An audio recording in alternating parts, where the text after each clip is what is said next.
Hey everyone, it's Annie Margarita Yang back with another video for you today. I got a comment on my previous video of someone asking me how we managed to save for the down payment of our condo in the last 2 years. And that is not an easy question for me to answer for you because we basically just try to cut back on everything that we possibly can and save every dollar we can. And all of that goes into savings account. And then in the last 2 years, we managed to save up enough for the down payment.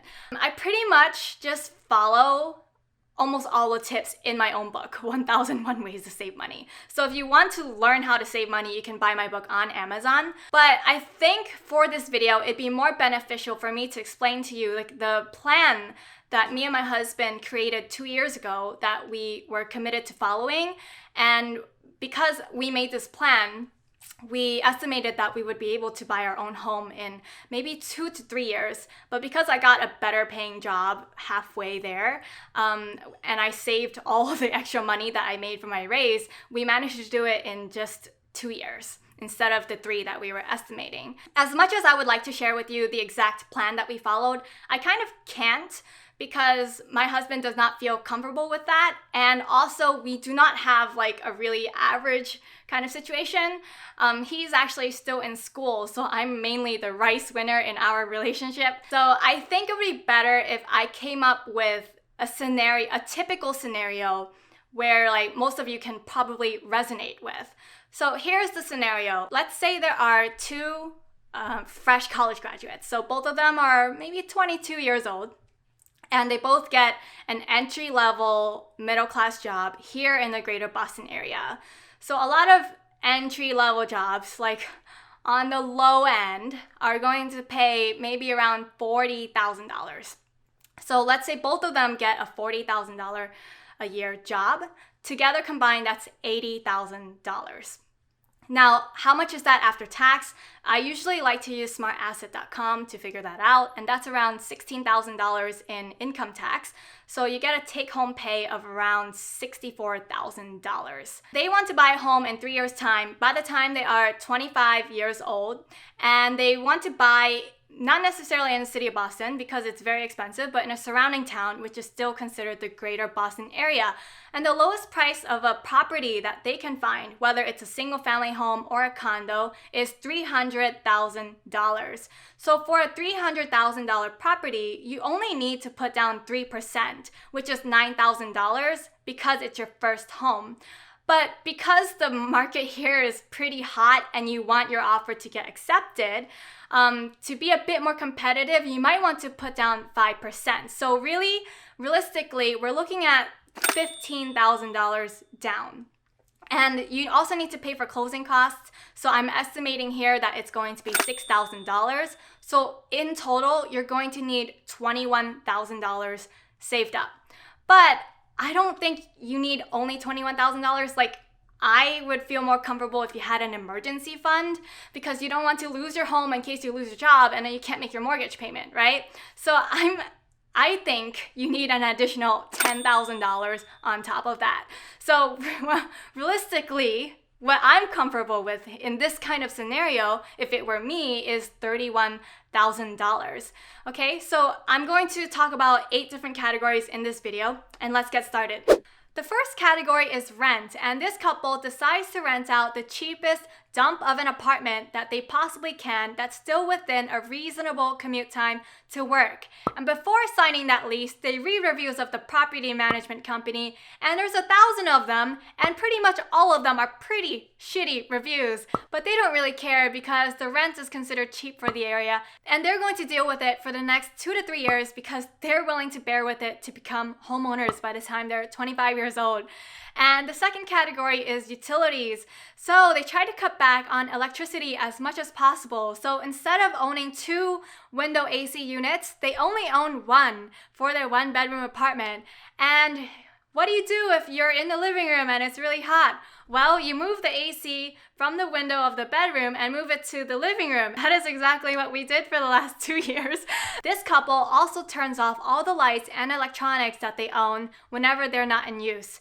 As for gas, the gas is already as cheap as it can be because the gas is what it costs to cook on the stove, and that's all it is for. For internet, they get the cheapest internet plan available for $40 a month. It doesn't matter to them that the speed is greatly reduced compared to a more expensive plan because, hey, they'll deal with it for the next 2 to 3 years, right? And then as for phone bill, I've already explained in a previous video how you guys can cut back on your cell phone bill, so you might want to check out that video, which I will link to in the description box below. The third category is groceries, and this couple plans to spend $5,700 a year on groceries. This number is extremely realistic, guys, because it's based on the USDA's food budget page, which gets updated monthly. $5,700 is basically the combined sum for a male in his 20s and a female in her 20s on the thrifty side of food spending. To be able to achieve this number, this couple basically has to cook as much as possible from scratch and prepare what they can at home and not buy something that's prepackaged at the grocery store. So like, let's say they buy a weekly rotisserie chicken because that's cheaper than eating out and it's an easy way to have dinner. They will save the bones and use that to make chicken stock, so they don't have to buy chicken stock from the store. Or instead of buying cans of beans, they will buy dried beans and soak them overnight and cook those beans because it's cheaper to do that instead of buying cans of beans. So that's just an example of cooking from scratch. The fourth category is going to be for day-to-day living, and I'm estimating $2,400 for the entire year. For this category, I'm basically including like medicine, toiletries, cleaning products, doing laundry at the laundromat, postage for whenever you have to go to the post office, basically all the things that you just need to do like on a day-to-day basis. And I think this number is pretty reasonable actually, because that's very close to the number that we were budgeting for ourselves. The fifth category is transportation, and this couple decides to save money by not owning a car and not having a car loan. And instead, they decide to walk everywhere and take public transportation. So here in Boston, public transportation is pretty accessible and you can pretty much live a comfortable life without having to own a car, especially when you're 22 years old. So I'm estimating for the two of them $2,100 because that is the price of 2 monthly unlimited passes for an entire year. The sixth category is insurance. So renter's insurance is $200 a year. And then health insurance, in this case, I am budgeting $0 because when I was making my budget 2 years ago, my health insurance premium, 100% of it was covered by my employer. And then my husband's school also pays for 100% of his health insurance premium. So I'm actually not sure if this is a typical scenario, but I'm going to say in this case, they're going to budget $0 for the health insurance premium. Number 7, student loan payments.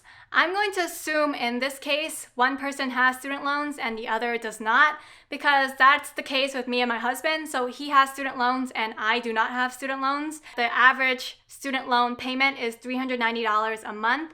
I'm going to assume in this scenario that the average student loan payment for the year is $4,700. And the 8th category is just personal expenses. So that the way they do it in this couple's relationship is each person gets $5,000 to spend on whatever they want, guilt-free, and they do not get to judge each other on what they spend their money on. So this can be for like restaurants or extra classes that they want to take, any hobbies they have, anything that they want to spend their money on, they can in this scenario. So to wrap it up, a couple with a take-home pay of $64,000, if everything goes according to their plan, they're able to save and set aside $16,000 a year.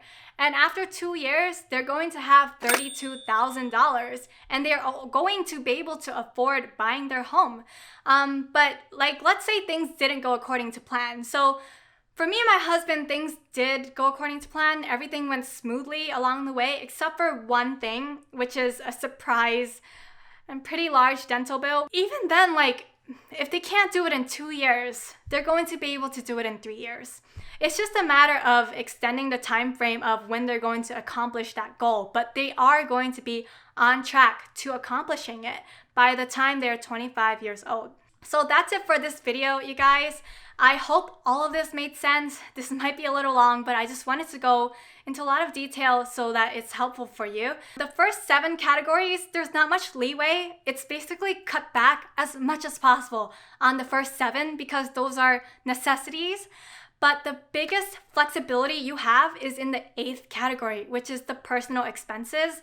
You can choose, instead of giving like $5,000 per person, you can give $4,000 or $3,000. Like it all depends on the couple and just how fast they want to achieve their goal. Honestly, $5,000 is the number that me and my husband gave for ourselves, and I think $5,000 is very comfortable for us. And that's it for you guys today. Please buy my book on Amazon, 1001 Ways to Save Money. Quit flushing your hard-earned money down the toilet. That is where you're going to find all the tips and all the tricks to be able to live on the kind of budget that I just described to you guys. And please subscribe for more videos in the future. Hit that like button if you like this video today, and comment below, by what age do you plan to become a first-time homeowner if you don't own your home yet? I would love to know, and I'm pretty excited if you are able to buy your own home one day. And I will see you guys next time. Bye. Love you all.